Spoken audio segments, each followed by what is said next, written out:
সূরা ফাতিহা থেকে মানে এই পর্যন্ত এই একটা পারা সিম্পল কোনো জায়গায় বিসমিল্লাহির রহমানির রহিম যেভাবে আমরা দেখলাম যে ইসিম ফেল হরফ বের করলাম, একটা ইসিম একটা ফেল একটা হরফ এবং যে ইসমের শব্দটা ইসিম না হরফ ইসিম ইসিম হলো কারণ কি মুযাফ হয়েছে আবার কি হয়েছে তার সাথে হরফে দাঁড়িয়েছে বুঝাতে ইসিম ফেল হরফ মুখস্থ শুনবে ছাত্র কাছ থেকে ইসিম হরফে দাঁড়ানো পুরো ভালোভাবে মুখস্থ আবার কি হয়েছে ইসমে জামে মালিকা জামে মাসদার নাম আলিফ লাম আলা হরফে জার আদ-দাল্লিন এটা হচ্ছে ইসিম মালিকি হচ্ছে ইসিম এটা মুযাফ হয়েছে ইয়াউমি ইসিম এটা মুযাফ হয়েছে আর দিন রব্বি এটা ওয়াহিদ আল মুযাফ আবার মুযাফ হয়েছে আল আলামিন এটা আলিফ লাম ইসিমের আলামত يا أستاذ كيف نتكلم ونتعلم اللغة العربية؟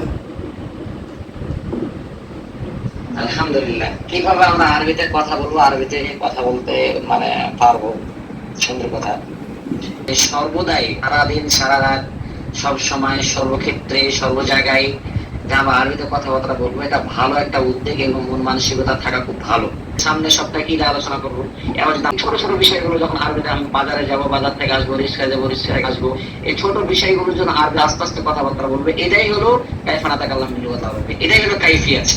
এছাড়া অন্য কোনো কাইফিয়াত কথা আমার জানা নাই, যে বই পড়ে বা এটা পড়ে ওটা পড়ে আমি আরবি শিখবো এটা না।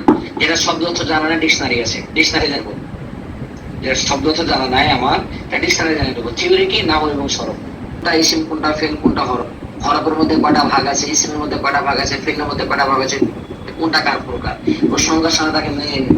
এরকম যদি কেউ করতে পারে, বিশেষ করে ইসিম ফেল হরফ, এরপর চলে আসবে আস্তে আস্তে পর্যায়ক্রমে, তাহলে এই ব্যক্তি আগে নাও সরকার বই পড়া লাগবে বা এবারত পড়ার জন্য আলাদা যোগ্যতা লাগবে। এখন নাম সরব জানলাম না, আরবি খুব জানবো, এটা যুক্তিহীন কথা, বোঝা গেছে?